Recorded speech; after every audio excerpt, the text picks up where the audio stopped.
Yo, what is up, guys? Here with another round. Morning uploads are tough, but we are getting it in. So, round two, baby, coming off of a tough loss to ourselves. Um, we are playing against Fiendsmith Bystial with whatever text we're playing, and he actually lets me go first. It's a going second build. He wins the roll. He chooses me to go first. I'm like, that's awesome. And like, he's probably on Tempai is my initial thought. My opening hand here. So I just want to start with this real quick. This game one, man. Oh my god. I had one misplay and it just made everything else feel so much worse. I got heavily punished here. So my opening hand was Ran, Araya, Deep Sea King, Butterfly Fish, and Adrian. So I had ways to get to Deep Sea King. I have Araya and Adrian that can both search me out for the Deep Sea King that's bricked in my hand. Now that feels pretty bad here because of Perulia. Although in hindsight, was Deep Sea King not? Oh my god, man! Like this, watching this game really hurts me. This single game right here. So I think I focused too much on them getting a draw from the Deep Sea King ad, and that I oh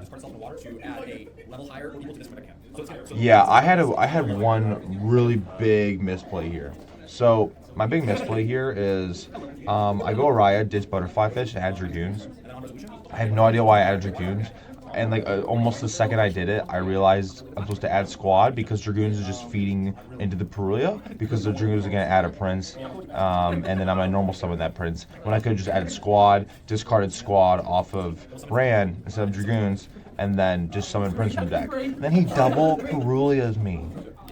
Double Perulia. So now I'm not only like the two draws for the Ran were always coming, but now I'm getting heavily punished from this Dragoon search right now, which is just brutal because now I have to search a Prince. I can't really change my line. There's no other way to discard a Squad. So yeah, this is the direction we're taking, and it's so tough.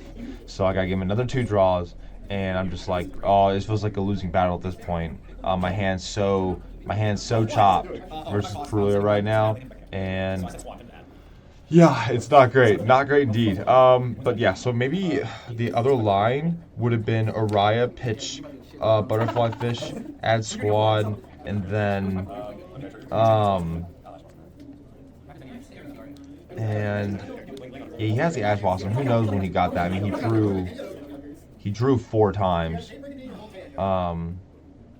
But yeah, maybe I was supposed to Squad for the Prince, normal summon the Adrian add Tremora, or Cradle into Tremora, and then Tremora summon Deep Sea King from hand, and then just keep playing. I think that was probably the play. Now, I completely messed it up by having to normal summon my Prince. So eventually, yeah, he Ash Blossoms my Squad, I sent off the Prince, and then here, I don't even know what I was going for. I think I was going for a just like Gaios, better than nothing, but then I ended up on nothing. I also didn't think just a Chinning or Khmer would be good enough. Maybe it would have been fine, but yeah. So we end on Mermail King with nothing in hand. It's just a bunch of random engine cards, and not great. So that was, oh god, that hurt so much watching that. Happy that's over. Yeah, I just played that really bad. I haven't practiced enough matches with the Charmies yet, so I'm just not. I don't know. I'm not used to that pressure of getting Charmied because they're strong cards, and if anything, it's more of a mental mind game than it is actually affecting your gameplay. Like, yeah, that affects you. Yeah, they draw, but I think the more damaging part of the Charmies is how you start to rethink all your plays in your head because you're over considering all the draws they can get. Where like there, if I would have gone like, he had double Perulia, so hard to say. Maybe if I could do a Ran, or like Araya pitch Butterfly Fish, add Squad, or even Araya pitch Adrian, add Squad, Ran pitch Squad, he gets 2 draws, Squad some Prince from deck, Dragoons, Minstrel, pop the hand, add Moulin, maybe, and then summon Adrian from grave through Coral Enemy, and then search Tremora for Deep Sea King, give him 2 more draws, give 2 more draws from Moulin, but discard 2, and then expand the field. I don't know, something like that. That's yeah, obviously we lost that, but yeah, something like that would, maybe the Moulin wasn't necessary, maybe it was just like an infantry. But there was definitely a better line, and I probably could have ended on at least, I think I would have had to give him at least 4 draws. I had to give him at least 4 draws to that double Perulia. Maybe 6. But no, I think, no, 4 draws. 4 draws, and I think I get at least Dragite and at least 1 Toad, maybe 2. So there were definitely better lines there. But yeah, getting into game 2, we opened, I think it was another funny hand. Oh, it wasn't a funny hand, it was that we got Fluros. That was what we dealt with this game, but we played it out a lot better. We had Acti Squad, Shrine, Perulia Triana, Acti Squad, and Shrine. Yeah, I don't know. I'm saying these card names too many times. Yeah, so we start with Acti, discard Squad, draw a card. Love it, dude. I love being able to draw cards, man. So that's one of the nice benefits of Acti.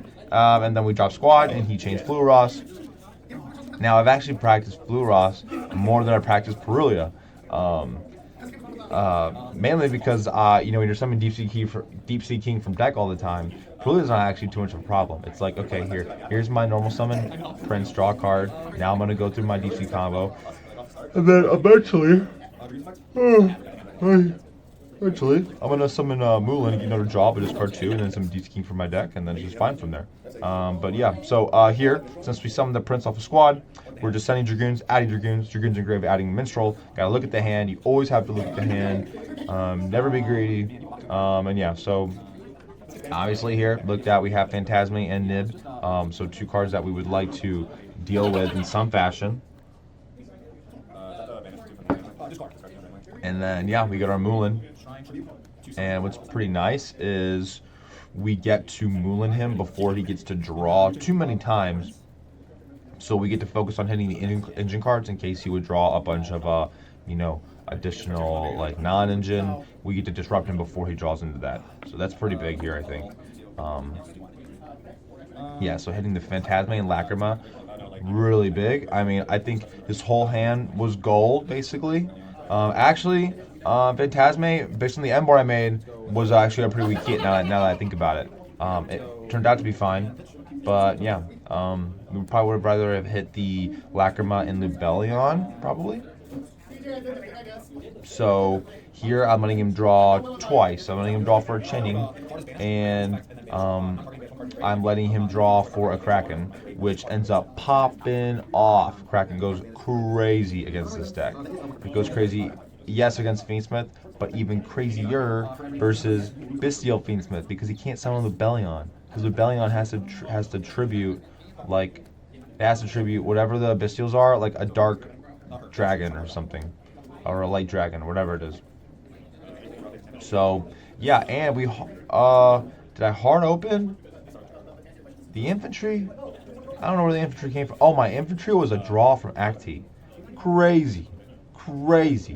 So because I get the Acti draw for the infantry, it just hard open it, don't have to search it, and that's just another layered interruption that never ended up coming up, but was really nice to have. So he goes track for Lurie, and he does not know about Kraken's secret effect, where everything becomes water. But soon you will know, sir. Yeah, so he gets Lurie on board, and I think he did already try to link it off, yeah. And then I'm like, yeah, no, it's water.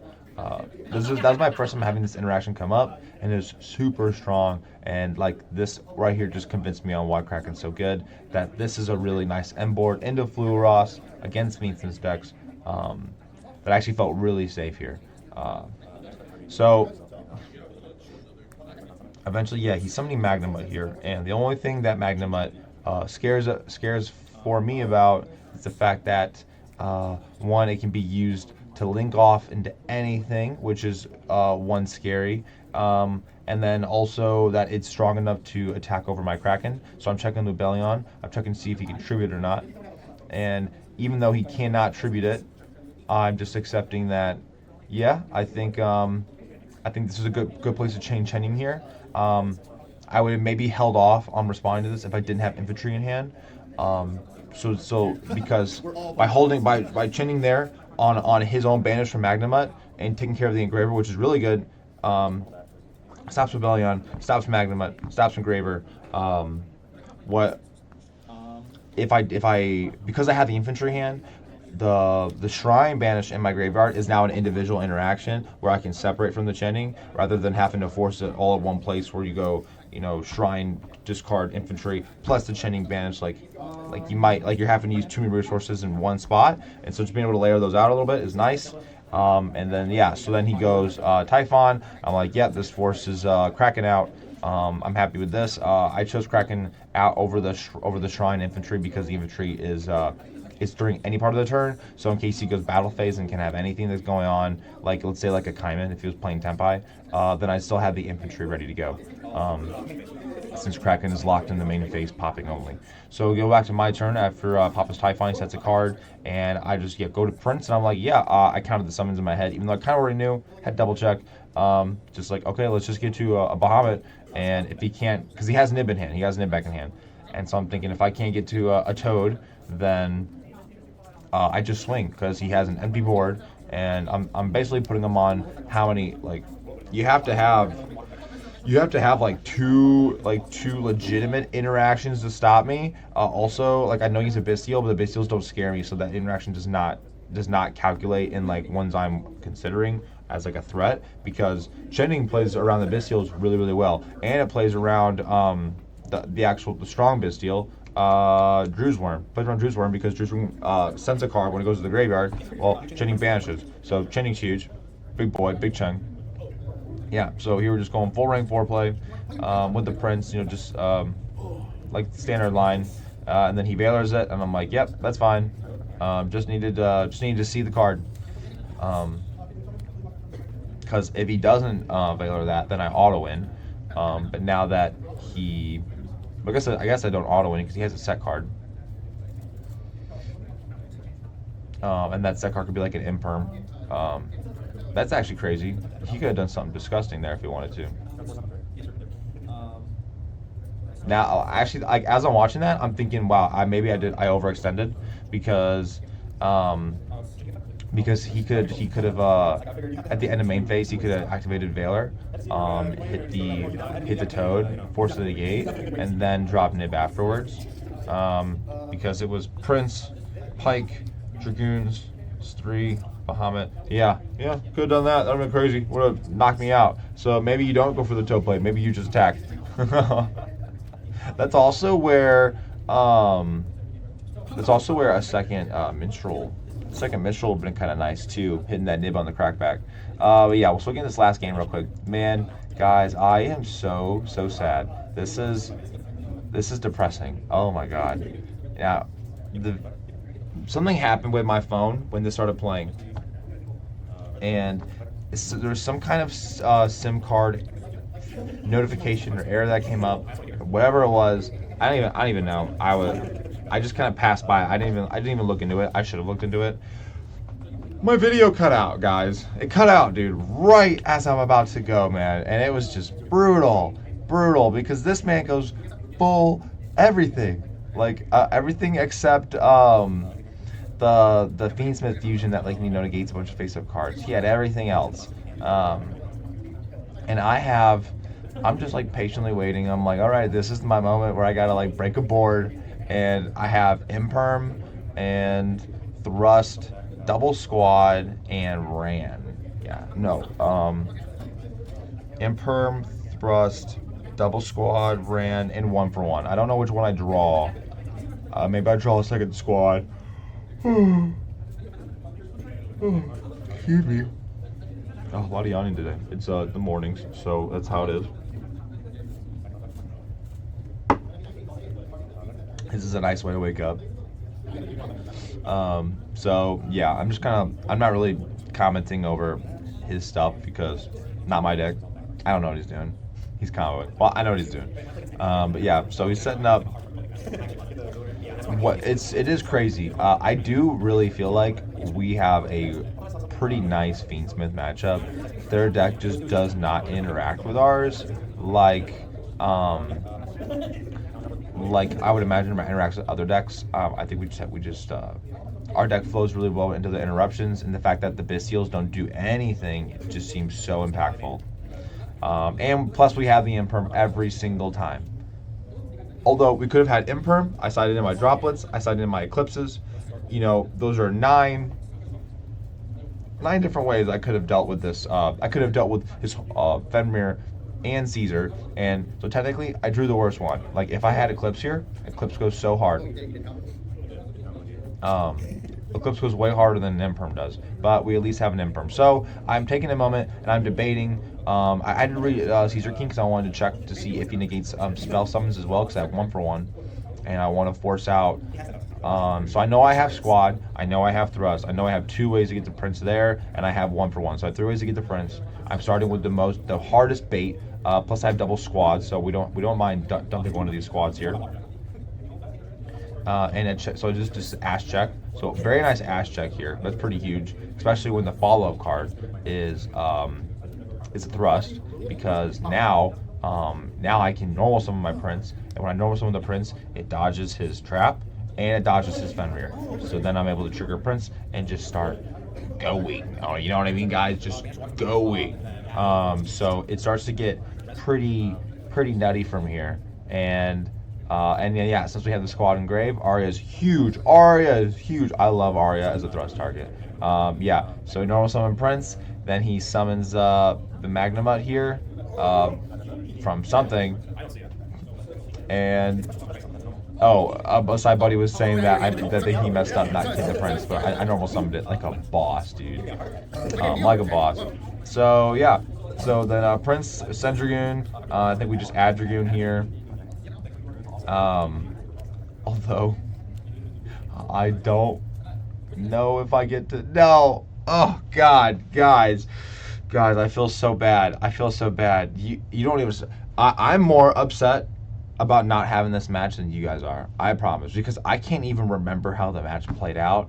Like, I need to see what hidden lines I came up with. So I was trying really hard to remember what happened here. For the most part, I have no idea. Okay, so I know how I clear him. So the only card I can't remember how he interrupts with is the Fenrir. So I would assume that I add dragoons or infantry as my. I would assume I add Shrine off the Prince, and then my dragoons adds me maybe infantry or another Prince, and then or a squad. No, not squad. So maybe a Prince or an infantry, and then I probably ran pitch squad from hand to summon Pike from deck, and then the Pike will discard a card. Now I think somewhere I don't remember if my Ran stuck.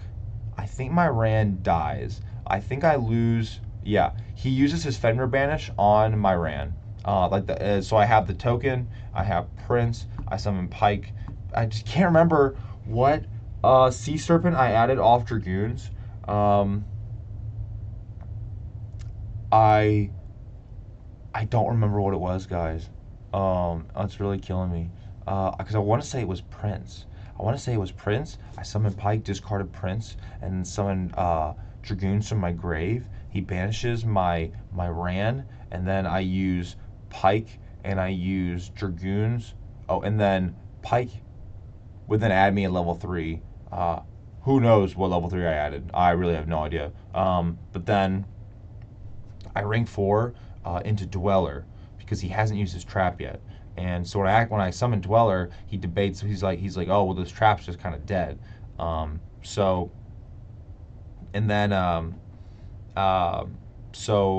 I summon Dweller, and then something along the lines.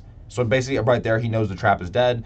So once the summon sticks, I activate Dweller, detach, add. That's when I add infantry, and then something along the lines there. He then eventually goes Druce Worm, banishes his Link 1 engrave. I think I can maybe see why he didn't do that. So he was talking. So he banishes his Link 1 engrave, I'm pretty sure, and then adds. And then triggers regain to draw a card, but he draws into droll, and so for a while he was upset because he's like, well, why didn't I do this right away? I should have shotgun this. I understand why you wouldn't though. If this is like, is that your only light and dark? Like if that's your only light and dark, maybe there's a reason why you were holding off, like because you didn't need the draw yet. You had a fully established board. Why would you get rid of your like a important infantry piece? I'm pretty sure you need this to recycle, right? So eventually my infantry pops the Caesar, and I think when I pop the Caesar is when he goes Druce Worm, banishes, adds the droll, but I already have Shrine in hand. I searched off the pike and I searched off the Dweller board infantry. So then at that point, Deep Sea King. Eventually, I get to a Deep Sea King with Shrine, tributing like the Lonely Prince on my board. Summon Deep Sea King, discard infantry, and so I know I have Dweller and I have a token, and I have Deep Sea King. I don't remember how my board clears. I think I maybe summon Dweller in the extra deck zone, and then so Deep Sea King discards infantry. Infantry is popping the Caesar. He also has Druce Worm on this board, and then so my Deep Sea King summons Butterfly Fish. It summons Fishborg and summons Harpooner. And I don't know. I can't remember. Maybe the second pike. And then eventually we work ourselves up to. Oh, what did we work ourselves up to? I think I got myself. Ooh, the pike probably added Adrian. I think Pike added Adrian. No, but that wouldn't have done it because I was drolled, so I couldn't have searched off that thing. I don't remember. I know my end board here was a Lacia. Oh yeah. So